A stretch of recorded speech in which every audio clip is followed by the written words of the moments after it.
Jadi diabetes ini adalah suatu penyakit kronis ya, yang menyebabkan peningkatan gula darah.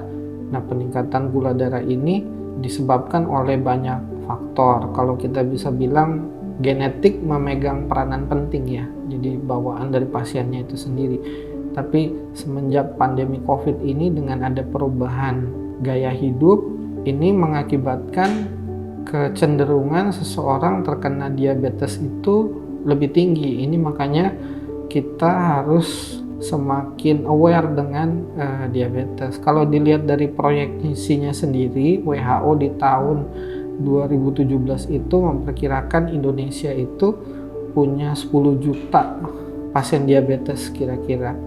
Nah, diperkirakan angka ini akan meningkat sampai 16 juta di tahun 2045. Dan tentunya ini bukan angka yang sedikit ya. Lalu Indonesia juga nanti diperkirakan salah satu dari 10 besar negara dengan pengidap diabetes tertinggi di dunia. Tepatnya kira-kira nomor 6 ya di dunia. Kalau kita lihat, jadi resikonya tinggi sekali diabetes itu. Jadi secara garis besar dulu ya saya jelasin. Jadi makanan yang kita makan itu punya nilai kalorinya gitu. Nilai kecepatan gula naik di dalam darah yang kita bilang sebagai glycemic index bilangnya. Jadi glycemic index itu ada yang rendah, yang sedang, dan yang tinggi.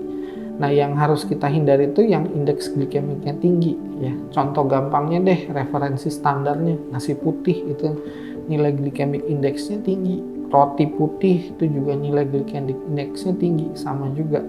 Lalu apalagi tepung-tepungan, mie, spaghetti itu juga segala sesuatu yang glikemik indeksnya tinggi, yang lumayan kita harus agak hindari gitu ya. Nah, itu ada di top listnya tuh.